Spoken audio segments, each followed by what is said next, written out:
All this suggests that the CRO role itself is sort of moving to a meta level, which also suggests that junior level jobs might be actually impacted and more work will be done with lesser human work needed.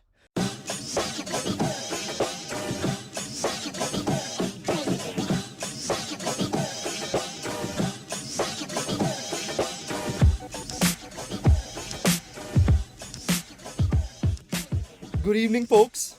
We all know that generative AI has been the biggest revolution up till date, and most of us are concerned that whether our jobs will remain relevant in the next 5 years or not. So, a friend of mine who is the head of marketing at a Spanish company recently messaged me and told me that, Ishan, do you know that almost 51% of the internet is really now bots? And if 51% of the internet is just bots, will we need the CROs to optimize websites anymore? And if AI is eventually the one who are going to be buying things, then would the internet remain the same the way it is? This led to a discussion about various sort of developments happening with Gen AI and disrupting the CRO space. And it led us to think about AI bots, about synthetic experimentation, and what really is the CRO job about. But then I pointed out to him a contrarian opinion that I have, that do you know what else is growing besides Gen AI hype? And that is the ability to think scientifically and to derive cause and effect understanding from data. And that, I think, is the crux of this talk, and that is what will lead us to reshaping the CRO job in the future. And I'm very excited to discuss this topic. So let's get started with this talk. This talk is about autopilot versus digital science. Are we heading into a future where most of our work is done by machines on autopilot and humans are becoming irrelevant? Or we are heading into a future where we are using AI to think scientifically more deeply and understand complex systems and build machines from the ground up for uh, for human usage. So this is autopilot versus digital science, CRO in the age of AI. And I am Ishan Goel. I am a statistician and an A/B testing expert. And in the past few years, I've built the stats engine for a popular A/B testing tool VWO. In the process of building this stats engine, I've talked to dozens of experimenters and CROs across the globe, and that's where uh, I've deeply observed the CRO job and understood what the CRO job is really about.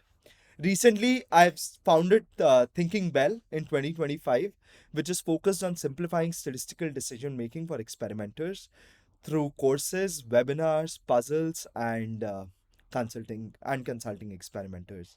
So let's get started with this talk.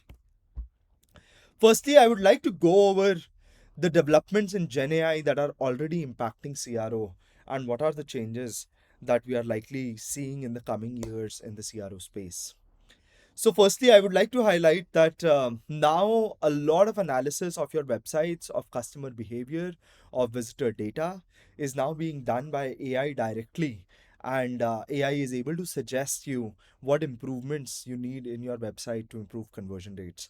This is a very big leap because earlier this thing was done by CRO specialists who were experts at observing websites, understanding the problems of customers. And now a large part of it is being done by AI. Secondly, we are also seeing AI being used to write dynamic personalized copies for the visitors of your website so that no longer static copies on remain on your website, and when a visitor comes and accesses your website, an AI in the background observes what they need and how they are behaving to write copies dynamically for the highest possible conversion rates.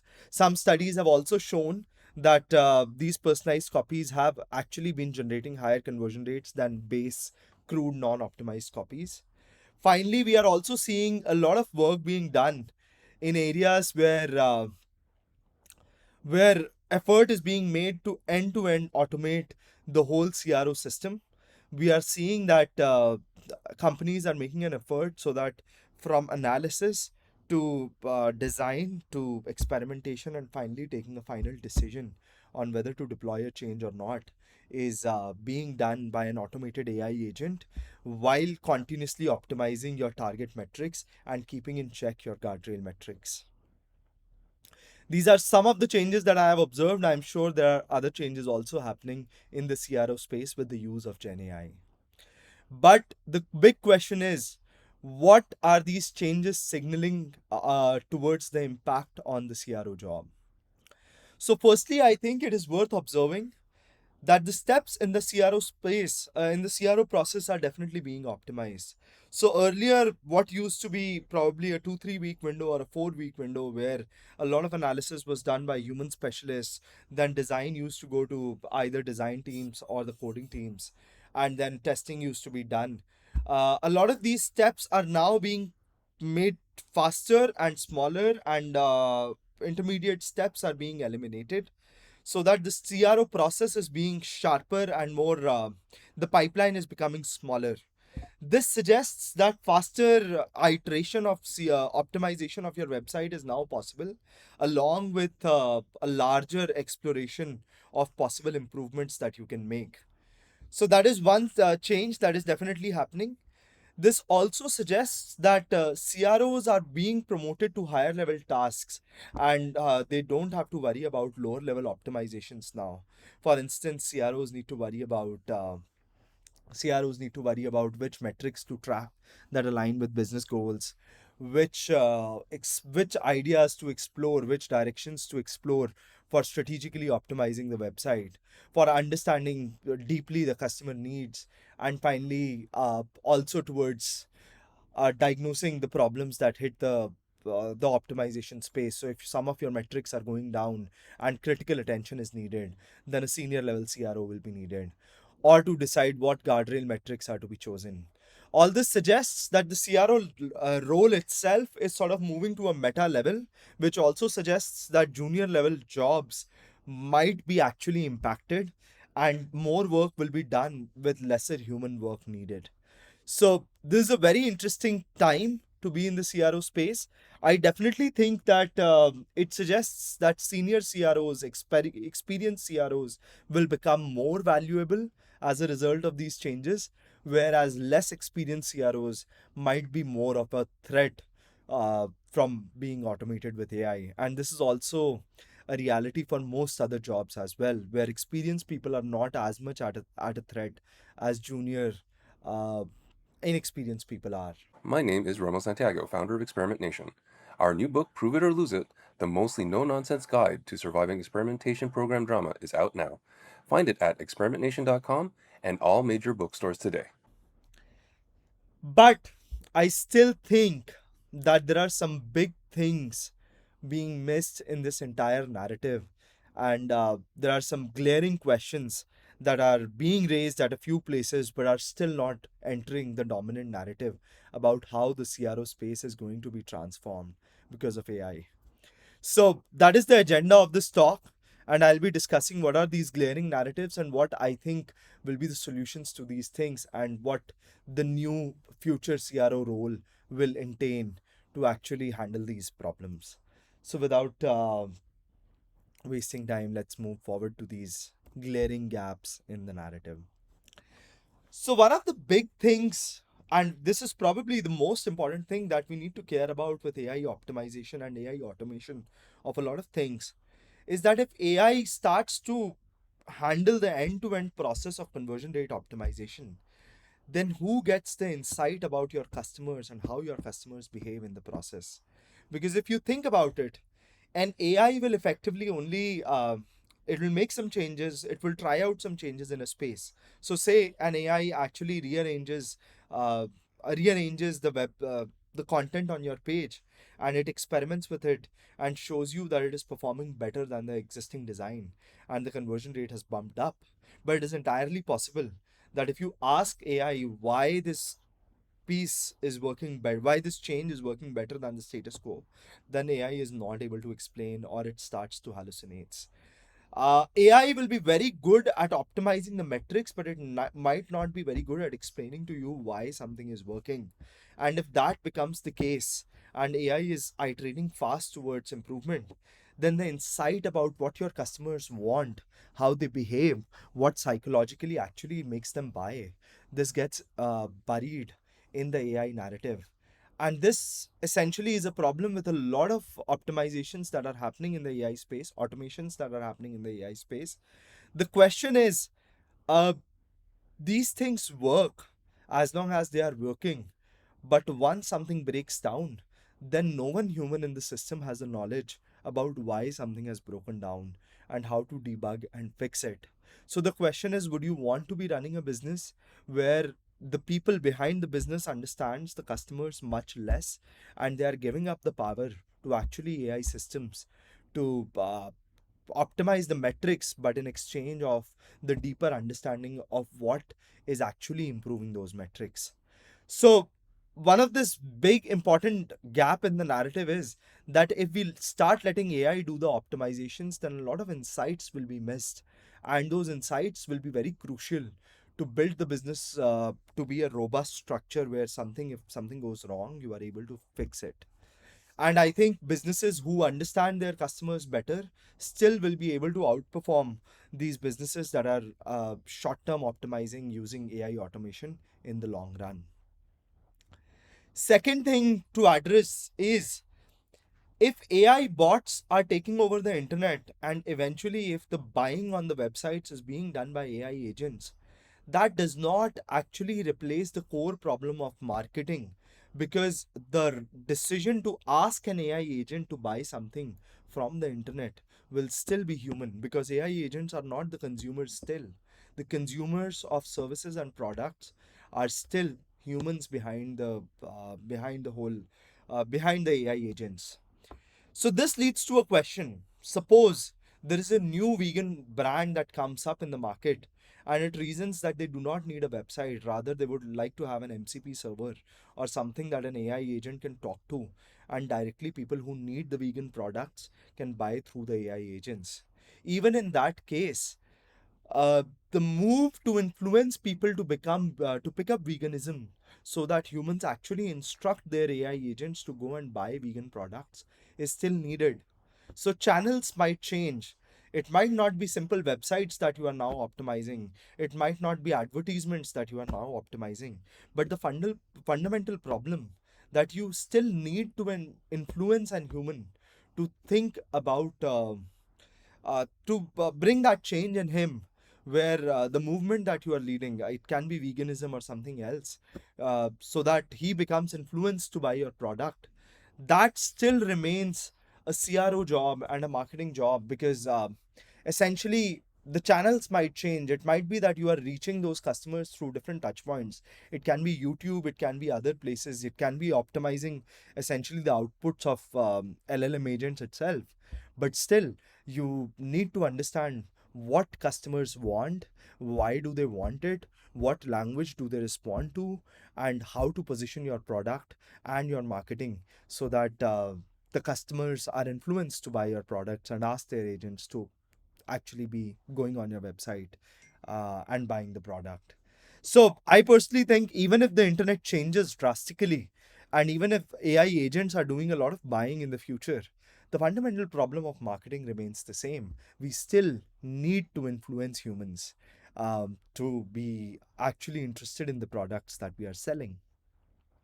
Finally, the third thing is that with a lot of changes coming in with AI, and human AI might be able to predict human behavior very strongly. But I think this new age of AI will create a lot more unknowns that will be needed to understand, like unknowns like how do AI agents actually behave, why do AI agents actually buy, and humans, what do they need AI agents for? What sort of products and what sort of new technologies are needed by humans, and what sort of new technologies are not needed by humans? So I think even though a lot of things are going to be known by AI, I think a larger set of unknowns will be created about humans and about AI that interacts with other AI agents probably to take decisions, and humans will still be needed to decrypt and understand this whole system of why a human or an AI is behaving the way it does. So I think the CRO role is a very important role for all these questions, and I'll tell why. Uh, After talking to multiple CROs over the course of my career, I realized that CRO job is not just about optimizing metrics. It is about something deeper, and really good top level CROs are not just focused on optimizing metrics in whatever way that they can. They are actually empathetic listeners to human needs who are using your websites, and they are people who can carefully observe what the human behind the website is actually struggling with. What is it that he desires? What is the goal that he's trying to reach with the actions that he's doing, and what are the solutions that he needs actually for his daily life problems. So essentially, if you think about it, conversion rate optimization is not just about optimizing conversions blindly. It also goes deeper than that. It goes deeper into understanding what really is the problem of the human behind the system, and how can we really solve that problem.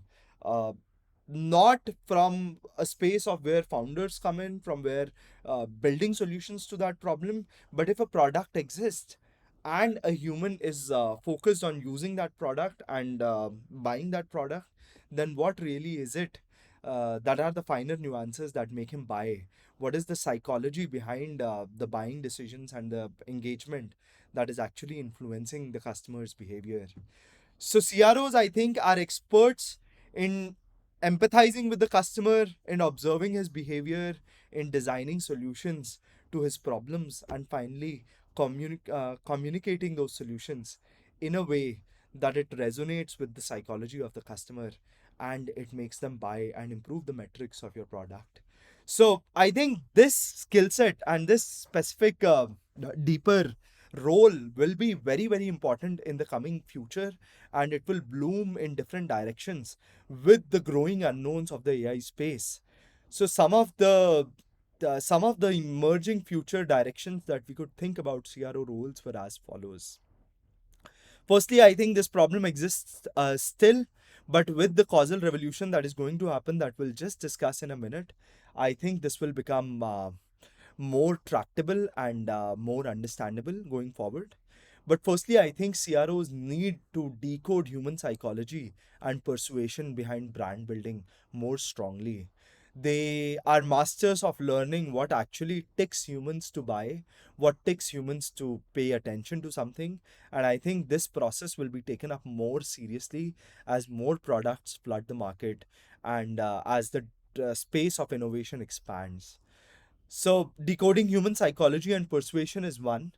Secondly, I think we need to start mapping out on how buyers navigate digital products. And as digital products change rapidly, it might be that we are not looking at simple websites from a homepage, a search page, a product page, and the designs of funnels itself might change drastically. And we need to understand that buyers, being AI and humans, how do they navigate digital products, and what are the drop off points, and what psychological decisions actually influence their navigation in different directions. Thirdly, I feel this will be a very important future role for CROs is to identify metrics for long term growth. As I think AI systems expand, metrics will become more and more important, and different kinds of metrics, some to judge human behavior, some to judge the behavior of businesses, and some to judge even the behavior of AI agents, will be developing. But metrics inherently are not simple things, they are gameable and they are very difficult. And conversion rate optimizers, because they have been working with metrics for so long, I think identifying the metrics that align to long term growth and designing strong, robust metrics will become an important part of the role. Fourthly, I think running counterfactual analysis of product changes. So, what is counterfactual is essentially that what would happen if something had been done differently. So, suppose reality played out in one way. Suppose you had. Suppose you had listed five products on a carousel on the homepage of a website, and the question is, what if you had only listed one? And you do not want to actually run an experiment of listing one. You want to understand through the causal models and through the scientific revolution that what would happen if you had listed one or if you had listed six, or if you had launched a discount coupon or not, or if the discount coupon had been different. I think a lot of these possibilities are going to open up with the scientific revolution that is going to happen, and CROs will be in charge of analyzing these counterfactual possibilities of what would happen in a different world if some other product change had been made. Uh, Fourthly, I think a very important part of the CRO role will become understanding how AI thinks and decides to buy or not. Because if this is true that AI agents are the ones that are going to be buying on your website in the future, then this is also true that understanding how those AI agents are thinking and taking a decision will need to be understood. And I think CROs will be placed to do this job much better. And finally, I think building and improving business causal maps. We'll understand in a minute what causal maps are. But the thing is that when you are running a business and a complex business, um, uh, there are many factors that influence the working of the business, that influence how the key metrics of the business will evolve, and which metrics will go up, which metrics will go down. I think with the expertise of the CROs and with the developments that are going to be happening in AI, building and improving business causal maps on what factors are influencing which factors and what factors have changed will actually make the target metrics go up on a meta level. This will also be a role that the CRO role can evolve towards. I'm sure that there are many more directions of the CRO role evolving. These are the few that I could think of and I could sort of research and understand from my understanding of the scientific revolution and the CRO role and where AI is headed. But the big question is that how all these advanced things, which are not yet possible right now, how will they actually be taking shape and will become possible in the future? And this is the last part of this talk. With this, I'll be wrapping up this talk very quickly. So, a little bit of history here. What we are seeing currently about AI is only one part of the movement that has caught up very fast. So, when the AI development started back almost I think it was about a century ago when the concept was termed, and in the past 20-25 years, as it has started to scale up slowly, there are two types of AI. And the first is this black box sort of AI that current LLMs are. And these are intelligent systems that actually respond intelligently, but they cannot be broken open and understood from the ground up that why they are behaving the way they are behaving. So they are not deterministic systems that are built from the ground up that okay, if X is done, then Y will happen. If Y is done, then X will happen. Current LLMs are rather like the human brain. They are trained on a lot of data, they are trained over multiple iterations, but they behave intelligently. They cannot be decoded, and they are not deterministic systems. And they have actually gained a lot of leverage and a lot of ground. And if you think about if you use a chatbot, it's very hard. The day if it whatever response it gives, you cannot decode. Even the makers of that chatbot, it's very hard to decode that why it is giving an answer the way it is giving.